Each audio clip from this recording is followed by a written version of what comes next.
आज पढ़ा रहे हैं राज्य का डिफिनेशन, परिभाषा, स्टेट की परिभाषा। क्या चीज? स्टेट की परिभाषा, राज्य का अर्थ। समझ रहे हैं? एग्जाम में आएगा, राज्य की परिभाषा से क्या समझते हैं, फर्स्ट क्वेश्चन, उसका ऑब्लिक देगा अथवा देगा, राज्य का परिभाषा का क्या अर्थ है, ऑब्लिक आएगा अथवा में राज्य की परिभाषा से क्या समझते हैं, ऑब्लिक में आएगा राज्य की परिभाषा की व्याख्या कीजिए, आंसर क्या होगा, एक होगा। तो समझिए, राज्य का अर्थ, राज्य वह समुदाय है, मतलब स्टेट वह कम्युनिटी है जिसका एक निश्चित भूभाग के साथ ही उसकी एक प्रभु सत्ता संपन्न ऐसी सरकार गठित होती है जो कि बाह्य नियंत्रण से स्वतंत्र होती है, जो ही बाहरी आक्रमण से क्या होती है, स्वतंत्र होती है। इस प्रकार राज्य के चार मौलिक तत्व हैं। जनसंख्या, निश्चित भूभाग, शासन या सरकार, है ना। तो प्रभु सत्ता राज्य अनेक प्रकार की लोकतांत्रिक, तानाशाही, नगर राष्ट्र, उपनिवेशवादी आदि हो सकती है ना। अब राज्य और राष्ट्र पारिभाषिक रूप से एक दूसरे से पृथक हैं, दोनों अलग अलग हैं। राज्य और राष्ट्र क्या है? दोनों एक दूसरे से पृथक हैं, अलग हैं, मानना पड़ेगा आपको, अलग हैं। राष्ट्र ऐसे व्यक्तियों का बृहत समुदाय है, कम्युनिटी है। समुदाय क्या होता है? कम्युनिटी कहलाता है, जो समस्त भाषा, लैंग्वेज, धर्म, रिलीजियन, संस्कृति, कल्चर तथा इतिहास, हिस्ट्री के आधार पर परस्पर जुड़े रहता है। इतिहास के आधार पर जुड़ा हुआ रहता है, हिस्ट्री के आधार पर जुड़ा हुआ रहता है। ऐसे समुदाय, कम्युनिटी वाले राष्ट्र को, राज्य, स्टेट को राष्ट्र राज्य कहा जाता है। क्या कहा जाता है? राष्ट्र राज्य कहा जाता है। इस दृष्टि से भारत एक राज्य राष्ट्र है, क्योंकि यहाँ विविध संस्कृति के लोग निवास करते हैं, विभिन्न कल्चर के लोग क्या करते हैं? निवास करते हैं। तीसरा है, भारत में राज्य का विकास, स्टेट यानी इंडिया में राज्य का विकास कैसे हुआ, इसके बारे में हम जानेंगे। राज्य में, इंडिया में भारत राज्य का, स्टेट का विकास, गवर्नमेंट कैसे का डेवलपमेंट कैसे किया। तो भारत में प्राचीन काल से लेकर मुगल काल तक जो शासन व्यवस्था रही, उस दृष्टि से भारत को राष्ट्र राज्य कहा जाना उचित है। ब्रिटिश काल में भारत को औपनिवेशिक राज्य माना जा सकता है, अर्थात इस समय राज्य के कुछ तत्व विद्यमान हैं, एलिमेंट्स विद्यमान हैं। स्वतंत्रता प्राप्ति के पश्चात भारत में राज्य के तत्व पूर्ण रूप से नजर आने लगे। वर्तमान में भारत जन कल्याणकारी राज्य की ओर अग्रसर होती है। आगे अगला पॉइंट, वर्तमान भारत में राज्य के लोकतांत्रिक आधार। भारतीय संविधान भारत को एक लोकतांत्रिक राज्य का रूप प्रदान करता है।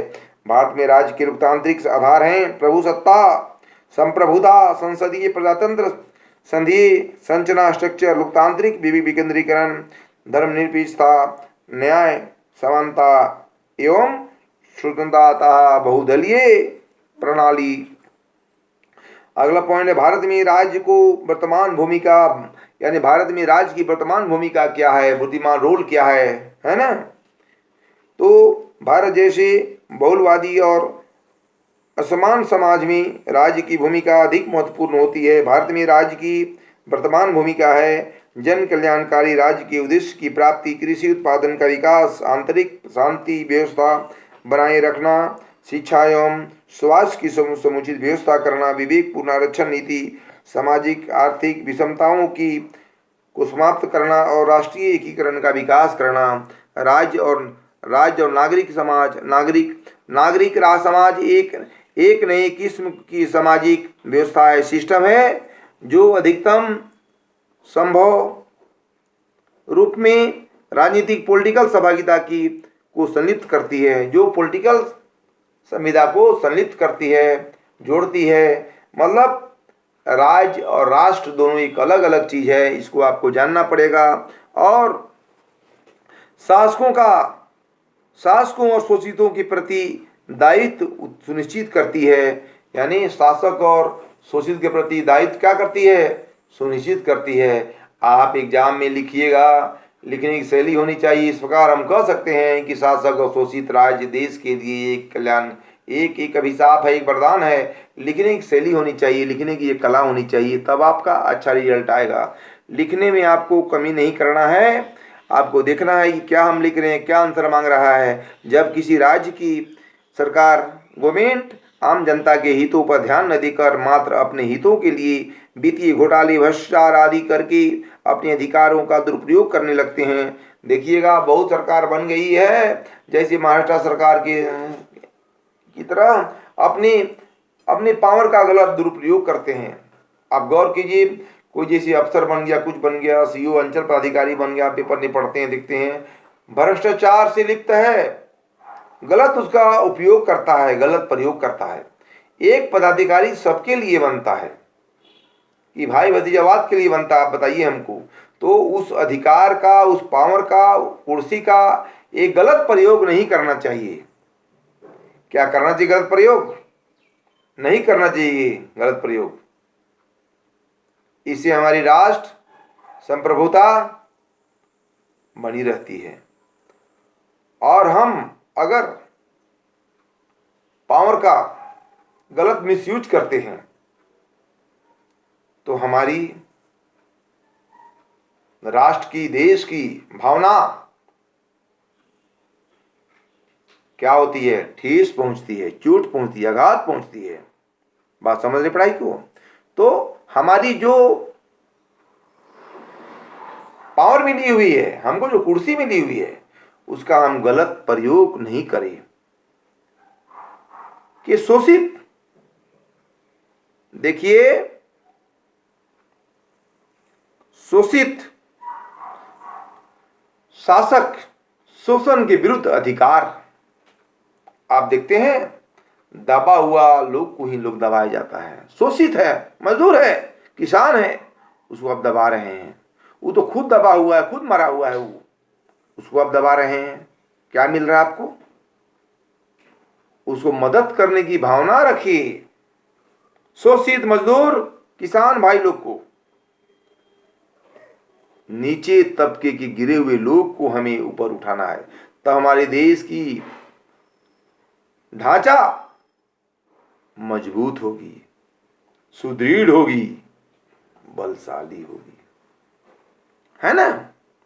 सरकार आम जनता के हितों पर ध्यान न देकर मात्र अपने हितों के लिए वित्तीय घोटाले, भ्रष्टाचार आदि करके अपने अधिकार का दुरुपयोग करने लगती है। क्या करती है? अपने अधिकार का दुरुपयोग करती है। देख लीजिए आप, तब नागरिक समाज की भूमिका अति महत्वपूर्ण हो जाती है। तब आम पब्लिक आवाज उठाता है, तब नागरिक की भूमिका अहम हो जाती है। बात समझ गए? पढ़ाई समझ रहे हैं? तब नागरिक की भूमिका अहम हो जाती है। गलत हो रहा है, गलत होने नहीं देंगे। तब आम पब्लिक, नागरिक एकजुट होता है। क्यों ऐसा होगा? सरकारी दुरुपयोग। वर्ष 2011 में अन्ना हजारे और अरविंद केजरीवाल के नेतृत्व में बनने वाला संगठन नागरिक समाज का उत्तम उदाहरण है। 2011 में हमारे अन्ना हजारे ने धरना दिया। अन्ना हजारे और अरविंद केजरीवाल ने उदाहरण दिया, जियो और जीने दो, भ्रष्टाचार बंद करो, घुसखोरी बंद करो। ये कब हुआ? 2011 में स्टार्ट हुआ। कौन किया? अन्ना हजारे और अरविंद केजरीवाल, जो अभी वर्तमान मुख्यमंत्री हैं दिल्ली के, दिल्ली टाउन सिटी के मुख्यमंत्री हैं दिल्ली के, क्या है? चीफ मिनिस्टर हैं दिल्ली के। उसने क्या किया? अन्ना हजारे ने 11 में शोषण के विरुद्ध, भ्रष्टाचार के विरुद्ध लड़ने के लिए धरना प्रदर्शन का शुरुआत किया। एक क्वेश्चन आएगा कि 2011 में कौन कौन महापुरुष ने, फलना ने, चिलना ने भ्रष्टाचार के खिलाफ आवाज उठाया? तो आंसर होगा अन्ना हजारे और अरविंद केजरीवाल ने भ्रष्टाचार के खिलाफ आवाज उठाया। बस इतना ही।